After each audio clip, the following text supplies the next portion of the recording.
la ligne de la France insoumise sur l'immigration, très clairement, c'est que nous, on veut que les gens soient heureux là où ils sont. Et là où ils sont le plus heureux, c'est chez eux. Voilà. Et notre politique, c'est de tout faire pour que les migrants n'aient pas à migrer. Donc comment on fait? On défend la paix partout. Voilà. Donc on arrête de surarmer, de vendre des armes à des régimes qui s'en servent contre leur peuple, voilà, ou qui nourrissent des guerres civiles. Donc la paix partout, le développement économique autant que possible. Donc il faut renforcer notre soutien et avec le budget qu'on vient de voter là, très clairement le soutien de la France au développement économique des pays en développement ne va pas du tout s'accentuer. Donc on va accentuer la misère dans ces pays-là, donc l'immigration, voilà, et la lutte contre le réchauffement climatique. Voilà les 3 points sur lesquels nous sommes fixés donc en termes de politique internationale au sujet de l'immigration. Ces 3 points-là, donc le gouvernement et la présidence Macron, hein, ils sont complètement défaillants sur ces 3 points-là. Le RN, pour ce qui est du développement international, du développement économique, ils veulent couper les subventions aux pays en développement. Le réchauffement climatique, ils s'en fichent complètement. Ils sont plutôt tendance climato-sceptique pour certains. Et puis, sur le 3e point, sur l'armement, on n'a jamais entendu le RN dire qu'il fallait arrêter de vendre des armes à d'autres pays. Ils sont même plutôt dans l'autre sens, a priori. Voilà. Donc, si on veut qu'il y ait moins de migrants qui arrivent en France, il faut lutter sur ces 3 sujets, dans ces 3 domaines. Donc là-dessus, la France est défaillante. Voilà. Donc nous, on propose de faire une politique tout à fait différente. Après, une fois que les migrants bougent et arrivent chez nous, il faut les accueillir dignement. Voilà. Pour qu'il n'y ait pas de problème, pour que ces personnes-là puissent vivre avec nous et devenir françaises et françaises, comme nous le souhaitons ou comme ils pourraient le souhaiter, eh bien, il faut les accueillir dignement. Leur permettre d'apprendre notre langue pour pouvoir communiquer chez nous, leur accorder un titre de séjour en attendant d'avoir des papiers officiels, la nationalité française éventuellement, etc., etc. Voilà, il faut que les conditions soient là pour que tout se passe bien. Et on fait tout pour que ces conditions... Enfin, on a un gouvernement qui, depuis 2017, mais même avant, sous la présidence Hollande et encore pire sous Sarkozy, rien n'a été fait pour que ces personnes issues de l'immigration soient bien accueillies en France. La France, c'est pas un pays très accueillant. Hein. Alors, on entend souvent des gens d'extrême droite dire « oui, mais les associations, etc., c'est la faute des associations qui défendent les migrants ». Heureusement, il y a des associations qui permettent à ces gens de s'en sortir, de sortir de la misère, d'avoir un logement pour pas se retrouver à la rue. Qu'est-ce que ce serait, cette France-là, s'il n'y avait plus ces associations humanitaires qui aidaient les migrants qui se trouvent en France, qui sont là, voilà, et ce sont des humains comme nous. Hein. Voilà, la couleur de peau ne change rien à l'essentiel de notre ADN. Voilà. C'est qu'un détail. Les migrants, si on ouvre les frontières, on va en avoir partout, parce que quand on voit ce qui se passe en Afrique, et dans d'autres pays, au Maghreb aussi, il y a la pauvreté, donc forcément, les gens croient que la France, c'est l'Eldorado, comme à l'époque les États-Unis. Alors, est-ce qu'on accueille tous les migrants ou quels sont les critères pour accueillir et qu'est-ce qu'on fait des OQTF bon, si on accueille tout le monde, il n'y a plus que d'OQTF, mais si on a quand même une ligne politique pour accueillir que certains migrants, qu'est-ce qu'on fait des OQTF? Comment on s'y prend? Il faut savoir que la plus grosse partie des migrations se passe à l'intérieur même de l'Afrique, d'un pays africain à un autre pays africain. Et le reste, c'est pour l'Europe. Mais ce n'est pas le gros de l'immigration. Dans les pays d'Europe, il faut savoir que la France est le pays qui accueille le moins. Beaucoup moins. Un dessus qui accueille le moins. Beaucoup moins qu'en Allemagne, par exemple. Et depuis les 20 ou 30 dernières années, c'est pas du tout, comme il l'a dit Bayrou, une submersion migratoire, qui est un terme d'extrême droite. C'est faux. Les chiffres montrent qu'il y a un pourcentage d'immigrés relativement constant dans la population française, qui tourne à, je crois que c'est 7-8%, j'ai plus les chiffres exacts. Donc, je veux dire, il n'y a pas de grand remplacement, comme dit l'autre. Il n'y a pas de grand remplacement. Et puis, il faut avoir un petit peu de recul. La France s'est toujours constituée à partir de mélanges. C'est-à-dire qu'il y a eu les Polonais, les Italiens, les Espagnols, etc. Et ça fait la richesse de la France. Et la France, la République de France, n'est pas constituée ni sur la couleur de la peau, ni sur la religion, ni sur la question du genre. C'est-à-dire qu'elle accueille tout le monde à partir du moment où on respecte les lois de la République. Et ce qu'on reproche au Rassemblement national, c'est de vouloir une France finalement rabougrie sur elle-même, où il n'y aurait que des Français, de souche, comme ils disent. Ce qui distingue les Français de souche et les Français de papier. Mais c'est extrêmement raciste, ça. Donc, pour revenir à la question initiale d'accueil... Est-ce qu'on accueille tout le monde ou pas? Mais on accueille ceux qui veulent venir et on les accueille dignement. Il n'y a pas, encore une fois, il n'y a pas de flot, il n'y a pas de submersion migratoire en France. C'est faux de dire ça. Par contre, si on accueille ces gens dignement, qu'ils travaillent, qu'ils soient logés et tout, ils vont très bien s'intégrer. Et il y a énormément d'entreprises qui ont besoin de cette main-d'œuvre dans le bâtiment, dans les cuisines, même dans les soins à la personne. Oui, heureusement, dans la médecine. Heureusement, alors là, tiens, je profite pour dire qu'on fait un événement santé samedi prochain, le 15 mars, sur les questions de santé, de déserts médicaux, de fermeture des urgences, etc. Heureusement qu'on a des médecins étrangers qui acceptent de venir travailler en France. Je crois que les médecins étrangers ont fait grève. 300 qui font la grève de la faim en ce moment parce qu'ils sont sous-payés par rapport aux médecins français alors qu'ils font exactement le même travail. Et qui sont reconnus par leurs pairs. Oui, tout à fait. Ce sont des bons médecins. Oui, donc l'immigration pour nous, contrairement au RN pour qui c'est un fléau, pour nous c'est une chance parce que c'est une richesse que les gens se mélangent. Vous voyez, hier, sur le marché du stade, une anecdote, moi j'ai croisé une grand-mère, elle me dit, je suis là depuis les années 60, donc j'ai compris que c'était une Algérienne, et elle me dit, mais on s'entendait très très bien dans nos quartiers, on parlait avec les Français, on mangeait ensemble, on faisait des rencontres, etc. Mais elle dit, ça s'est dégradé beaucoup au fur et à mesure des années, parce qu'on sent que maintenant, on est indésirable et qu'on nous stigmatise. Oui. Voilà. Alors, en ce moment, particulièrement les Algériens, quand même. La politique qu'on mène contre l'Algérie, c'est complètement ubuesque. Et aussi peut-être par rapport à l'islamisme qui monte. Oui, mais c'est pareil, l'islamisme. Bien sûr, le problème c'est qu'ils confondent volontairement, tout ça c'est très bien pensé de leur part, ils confondent islamisme et islam. C'est-à-dire que derrière chaque musulman, ils voient un terroriste. Derrière chaque femme voilée, ils voient une terroriste. Voilà, c'est ça. Après, sur la question des OQTF que vous avez posée, parce qu'on est d'accord que dans toutes ces personnes qui arrivent en France, il y en a quelques-unes qui sont potentiellement problématiques. Voilà, mais ça on ne le nie pas. Donc il y a OQTF et OQTF. Les OQTF qui sont identifiés comme des personnes dangereuses, ces personnes-là, effectivement, elles ont vocation à être reconduites dans leur pays. Mais là encore, on rejoint la dimension internationale qu'on évoquait avant et la politique internationale de la France. Emmanuel Macron, depuis 2017, il a passé son temps à s'engueuler avec le monde entier. Il s'est mis le monde entier à dos. Tous les pays africains sont contre la France aujourd'hui. On se fait dégager de partout. On est en conflit avec l'Algérie depuis des années.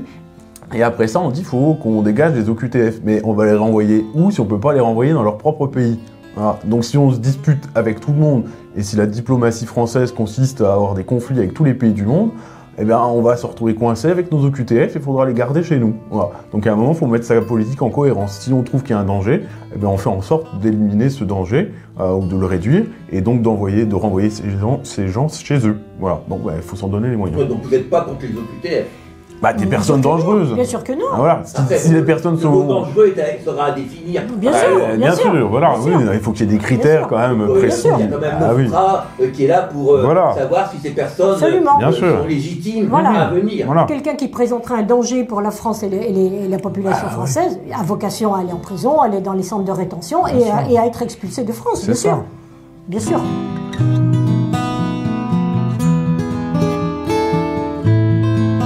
Rapidement sur la loi pour les narcotrafiquants, c'est quoi votre position? La loi qui est en train d'être votée dans le Parlement, vous la trouvez... Dangereuse. On la trouve extrêmement dangereuse parce qu'elle va donner des moyens de surveillance généralisée de la population qui ne nous convient pas. Alors, bien sûr qu'il faut lutter contre le trafic, mais est-ce que c'est par là qu'il faut prendre le problème quand on fait des opérations dans certains quartiers, des opérations, je ne sais pas comment ils appellent, Plasnet, XXL, etc. Est-ce que c'est là qu'il faut taper? Est-ce que c'est pas la question de la criminalité générale qu'il faut régler? C'est-à-dire à des hauts niveaux, parce que la drogue, elle n'arrive pas comme ça, n'importe comment. On a supprimé les postes de douaniers, donc il n'y a plus de contrôle quand les paquebots arrivent. Voilà. Tout ça, c'est un ensemble. Voilà. Oui, il y en a très peu. Il y en a très peu. Maintenant, la pratique générale, c'est l'autocontrôle par les entreprises. Voilà. Donc il suffit d'avoir un élément dans l'entreprise qui falsifie l'autocontrôle, etc. Et puis basta. Alors, il ne faut pas se faire choper par les douanes, voilà, c'est sûr. Donc il faut vraiment attaquer le problème du trafic de drogue par le haut, c'est-à-dire par ceux... par le haut? Eh bien, il faut se donner les moyens. Là encore, on disait tout à l'heure, on parlait de la police, on a supprimé les postes de police judiciaire. On n'a plus de policiers qui sont en capacité d'enquêter. On en a plus assez. Donc il faut rétablir tout ça. Alors créer, parce qu'apparemment il y a l'idée de créer une section spécifique dans la police pour lutter... Comme pour le terrorisme. Voilà, bon bah ça pourquoi pas. Effectivement, des policiers spécialisés. Bon, faut pas que ça se fasse à moyens constants. Il faut embaucher des policiers et les former correctement pour entrer dans ce corps-là particulièrement. Bon, puis l'autre aspect pour lutter contre le narcotrafic, qui est complètement absent de la loi, c'est de faire en sorte qu'il y ait moins de consommateurs. Et si en France, il y a du narcotrafic, c'est parce qu'il y a des gens qui consomment de la drogue. Et s'ils consomment de la drogue, c'est parce qu'ils en ressentent un besoin, une envie, etc. Bon, quel que soit le motif qui pousse une personne à consommer ces substances, il faut faire en sorte que tout ça se réduise. Voilà. On est dans une société, si on prend rien que l'exemple du cannabis, on a beaucoup de gens qui consomment du cannabis parce que ça les détend, parce qu'on vit dans une société qui est extrêmement tendue, où on a un stress permanent au travail, dans sa vie personnelle, etc. On voit bien la société française à quel point elle est tendue en ce moment. Et on le voit ailleurs dans d'autres sociétés occidentales. Donc s'il y a une consommation, c'est parce qu'on a un mode de vie qui ne convient pas du tout à l'épanouissement de la plupart des gens. Donc ça aussi, il faut y songer et essayer de mettre en place des politiques qui soient davantage adaptées pour apaiser un peu la société, que les gens ne se tournent pas vers des drogues, donc qui pourrait tout à fait se passer s'ils allaient bien. Alors, il y a un jour ou 2 jours, 2 députés, mais ça s'est passé aussi il y a 1 an, il y a un groupe de députés, tout parti confondu, qui a proposé la légalisation du cannabis, ce que l'Allemagne vient d'adopter, que le Portugal a adopté depuis X années, enfin 5 ou 6 années. Quelle est votre position par rapport à la légalisation du cannabis? Nous, on est tout à fait sur la ligne qui est défendue par la France Insoumise. Ici, nos députés ont fait un super travail là-dessus. Sur la légalisation, on est tout à fait sur cette ligne. Ce qu'on voit partout où il y a eu de la prohibition, quel que soit l'objet de la prohibition, partout où il y a interdiction de prohibition, ça ne marche pas. Partout derrière s'organisent des trafics parce qu'en fait il y a un besoin. On prenait l'exemple des États-Unis, la prohibition de l'alcool dans les années 1920-1930, ça fait exploser la criminalité là-bas.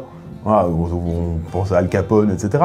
Bon, mais c'est pareil pour toutes ces drogues. Donc on légalise le cannabis, on encadre la production, il faut que ce soit produit en France, de manière encadrée, on ne vend pas n'importe quel cannabis, n'importe quoi, voilà.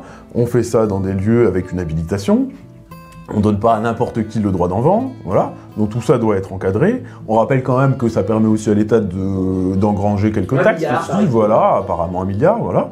Rien qu'avec le cannabis, voilà. Bon, et l'autre aspect, c'est, alors non pas la légalisation, mais la dépénalisation de la consommation de toutes les autres drogues. Voilà, parce que l'idée, on est vraiment très axé là-dessus, nous, c'est de ne pas pénaliser le consommateur. Voilà, parce que le consommateur, nous, on considère que c'est un malade, c'est une personne qui est malade, voilà, ou qui a un besoin de consommer qu'elle ne devrait pas avoir et qu'on devrait aider, voilà, autant que possible. On prend ça sous l'angle sanitaire, et pas sous l'angle uniquement sécuritaire. Et Monsieur Retailleau, il ne voit qu'une chose, c'est la répression. Oui. Partout, c'est la matraque, la répression. C'est-à-dire, c'est pas quelqu'un qui est dans l'analyse d'une situation, dans la réparation, dans la prévention. Ça ne l'intéresse pas. Lui, c'est mettre les gens en prison.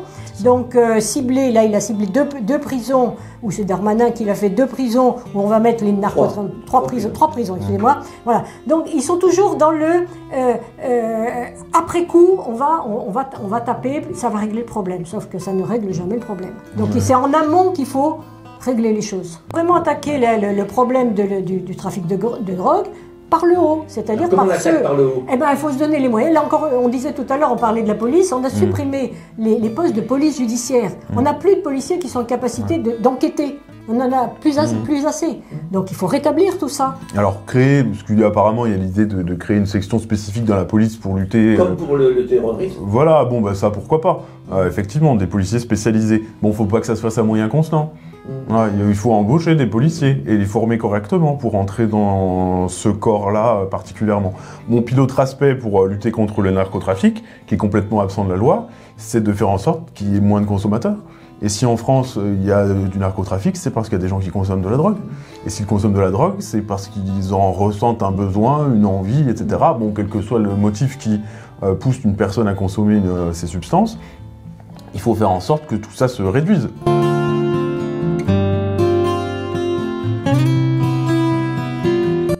vous nous interrogez sur le nombre de places de prison, puisqu'il y a environ 80 000 prisonniers pour 67 000 places. Et bah, c'est paradoxal quand on apprend ça, puisqu'on n'arrête pas d'entendre de leur part, de Retailleau, Darmanin, etc., que la justice est trop laxiste et que plus personne ne va en prison. Alors, on s'interroge. Hein. Bon, je pense que les chiffres sont vrais, mais... ils sont vrais. Hein. Donc peut-être qu'il faut plus de places de prison, mais le problème n'est pas là. Je pense qu'il faut aussi du curatif, du préventif et du curatif, c'est-à-dire que mettre quelqu'un en prison, surtout si on les met à 3 dans une cellule, c'est pas comme ça qu'on va les réinsérer, parce qu'un jour ou l'autre, ils vont être relâchés dans la société. Or, le but de la prison, c'est aussi de leur permettre de réinsérer la société. Et puis, voilà. Donc, si pendant des années, ils sont à 3 dans une prison avec 1 heure de promenade, etc., je ne connais pas bien les conditions, c'est pas des gens qui vont sortir et qui vont avoir besoin envie de se réinsérer et qui vont trouver un travail facilement, par exemple. Qui n'ont pas de formation. Voilà. Alors très peu, effectivement, pour la plupart. Et puis les services de réinsertion, Il y a très peu de formation. Très peu de formation, effectivement, hein, donc qui sont octroyées à la fois pour les gardiens de prison qu'on voit parfois être débordés. Alors c'est pas forcément une question de formation, peut-être parfois plus une question de moyens. Et très peu de formation fournie aux prisonniers dans les prisons pour qu'ils puissent se réinsérer. Alors à Varennes-le-Grand, il y a 2-3 trucs qui sont intéressants, par exemple des cours de cuisine et de pâtisserie qui sont donnés à certains prisonniers, ça marche bien. Et il y a une boulangerie. Et une boulangerie en interne, tout à fait. Le pain de la prison est fait. Oui, tout à fait. Donc ça, c'est voilà, des exemples de choses qui sont faites dans des prisons qui doivent être très largement généralisées. Mais il faut des moyens, parce que cette boulangerie de la prison, elle doit fonctionner de manière autonome. C'est-à-dire que le boulanger, il doit trouver des débouchés à l'extérieur de la prison pour pouvoir financer ses activités en interne. Enfin, il y a une partie comme ça, en tout cas, voilà. C'est pas totalement financé. Donc ça, c'est problématique. Les services de réinsertion, les SPIP, n'ont pas de moyens non plus. Voilà. Il y a beaucoup de prisonniers et très peu de personnel pour leur réinsertion. Donc comment on fait là aussi Donc là, on est en train de nous dire qu'il va y avoir des orientations budgétaires pour défendre notre pays, voilà, qui semble être bien plus menacé qu'auparavant. Bon, on est d'accord que la situation internationale est tendue et qu'il va falloir faire 2-3 choses, mais si on rogne partout, voilà, il ne faudra pas dire ensuite que ah oui, bah, les prisonniers sont trop nombreux, ah oui, ils ne sont pas réinsérés, on met des moyens nulle part. Sur ces sujets-là. L'autre aspect aussi pour la prison, c'est qu'on peut penser une autre prison. Il y a la prison fermée, système carcéral qu'on connaît, parce qu'il y a des gens qui doivent être enfermés parce qu'ils sont dangereux pour le reste de la société, ça on est tout à fait d'accord. Voilà. Mais il y a des personnes qui peuvent être mises dans des dispositifs qui sont des entre-deux, de sortes de prisons ouvertes avec un contrôle quotidien. Le bracelet électronique ça peut être un développement du bracelet électronique effectivement, ou ce qu'on appelle la prison ouverte, où les prisonniers sont vaques à leurs occupations la journée, souvent ils vont au travail, et reviennent à la prison le soir. Voilà. C'est une autre façon de les avoir sous contrôle, et de les réinsérer parce qu'il y a un certain nombre d'activités qui sont faites avec ces gens-là pour en faire de meilleurs citoyens, si je puis dire. Voilà, donc il y a d'autres façons de faire qui permettraient de résoudre en partie cette surpopulation carcérale.